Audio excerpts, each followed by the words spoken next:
Beauty pageant ಕಾರ್ಯಕ್ರಮದಲ್ಲಿ ನಟಿ ಊರ್ವಶಿ ರೌಟೆಲಾ ಅವರು ಧರಿಸಿದ್ದ ಗೌನ್ ಈಗ ವಿವಾದಕ್ಕೆ ಕಾರಣವಾಗಿದೆ.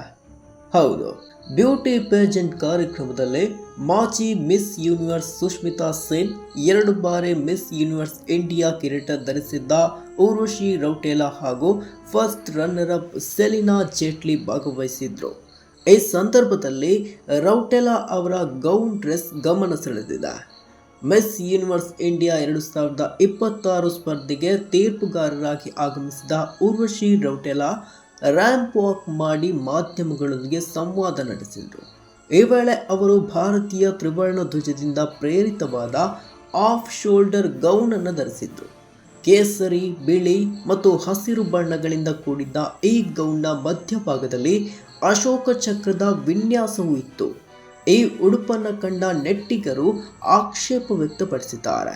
ರಾಷ್ಟ್ರಧ್ವಜವನ್ನು ಈ ರೀತಿಯಾಗಿ ಉಡುಪಾಗಿ ಬಳಸುವುದು ನಿಯಮಬಾಹಿರ ಎಂದು ಕಿಡಿಕಾರಿದ್ದಾರೆ. ಊರ್ವಶಿ ರೌಟೆಲಾ ಅವರ ಈ ಉಡುಪಿನ ವಿರುದ್ಧ ಸಾಮಾಜಿಕ ಜಾಲತಾಣಗಳಲ್ಲಿ ವ್ಯಾಪಕ ಆಕ್ರೋಶ ವ್ಯಕ್ತವಾಗಿದೆ. ಭಾರತೀಯ ಧ್ವಜ ಸಂಹಿತೆಯ ಪ್ರಕಾರ ತ್ರಿವರ್ಣ ಧ್ವಜವನ್ನು ಉಡುಪಾಗಿ ಬಳಸುವುದು ಸಂಪೂರ್ಣವಾಗಿ ತಪ್ಪು. ರಾಷ್ಟ್ರಧ್ವಜದ ವಿನ್ಯಾಸ ಅಥವಾ ಚಿತ್ರವನ್ನು ಕುಶನ್, ಕರವಸ್ತ್ರ, ನ್ಯಾಪ್ಕಿನ್, ಒಳ ಉಡುಪು ಅಥವಾ ಯಾವುದೇ ಬಟ್ಟೆಯ ಮೇಲೆ ಮುದ್ರಿಸುವುದು ಮತ್ತು ಹೊಲಿಯುವುದನ್ನು ನಿಷೇಧಿಸಲಾಗಿದೆ ಎಂದು ಬಳಕೆದಾರರೊಬ್ಬರು ಬರೆದುಕೊಂಡಿದ್ದಾರೆ. ಮತ್ತೊಬ್ಬರು ಇದು ರಾಷ್ಟ್ರಧ್ವಜಕ್ಕೆ ಮಾಡಿದ ನೇರ ಅಪಮಾನ ಹಾಗೂ ಕಾನೂನು ಬಾಹಿರ ಕೃತ್ಯ ಎಂದಿದ್ದಾರೆ. ತ್ರಿವರ್ಣ ಧ್ವಜದ ಬಟ್ಟೆ ಧರಿಸಿದರೆ ಕಾನೂನಿನಲ್ಲಿ ಏನೆಲ್ಲ ಶಿಕ್ಷೆಯಾಗುತ್ತೆ ಅಂತ ನೋಡೋದಾದರೆ, ಭಾರತೀಯ ರಾಷ್ಟ್ರಧ್ವಜವನ್ನು ಉಡುಪಾಗಿ ಹೊಲಿದು ಧರಿಸುವುದು ಕಾನೂನು ಬಾಹಿರ.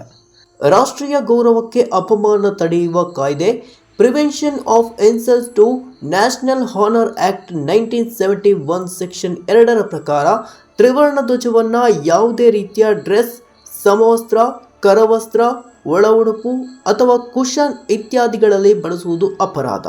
ಈ ಕಾಯ್ದೆಯಡಿ ರಾಷ್ಟ್ರಧ್ವಜಕ್ಕೆ ಉದ್ದೇಶಪೂರ್ವಕವಾಗಿ ಅಪಮಾನ ಎಸಗಿದ್ರೆ ಗರಿಷ್ಠ 3 ವರ್ಷಗಳವರೆಗೆ ಜೈಲು ಶಿಕ್ಷೆ, ದಂಡ ಅಥವಾ ಎರಡನ್ನ ವಿಧಿಸಲು ಕಾನೂನಿನಲ್ಲಿ ಅವಕಾಶವಿದೆ. ಆದರೆ ಇಲ್ಲಿ ಒಂದು ಪ್ರಮುಖ ವ್ಯತ್ಯಾಸವಿದೆ. ಕೇಸರಿ, ಬಿಳಿ ಮತ್ತು ಹಸಿರು ಬಣ್ಣಗಳನ್ನು ಹೊಂದಿರುವ ಪ್ರತಿಯೊಂದು ಉಡುಗೆಯು ಸ್ವಯಂಚಾಲಿತವಾಗಿ ರಾಷ್ಟ್ರಧ್ವಜವಾಗುವುದಿಲ್ಲ. ರಾಷ್ಟ್ರಧ್ವಜದ ನಿಖರ ವಿನ್ಯಾಸ, ಅಶೋಕ ಚಕ್ರದ ಬಳಕೆ ಮತ್ತು ಧ್ವಜದ ಚಿತ್ರಣವನ್ನು ಉಡುಗೆಯಲ್ಲಿ ಬಳಸಿರುವ ರೀತಿಯನ್ನು ಆಧರಿಸಿ ಕಾನೂನು ಅನ್ವಯಿಸುವ ಪ್ರಶ್ನೆ ಉದ್ಭವಿಸುತ್ತದೆ.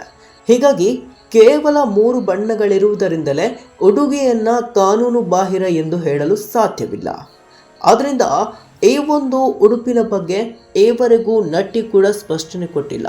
ಒಂದು ವೇಳೆ ನಟಿ ಕಾನೂನು ಉಲ್ಲಂಘಿಸಿದ್ದೇ ಆದಲ್ಲಿ ನಟಿಗೆ 3 ವರ್ಷಗಳ ಜೈಲು ಶಿಕ್ಷೆ ಆಗುತ್ತಾ ಎಂಬುದನ್ನು ಕಾದು ನೋಡಬೇಕಿದೆ.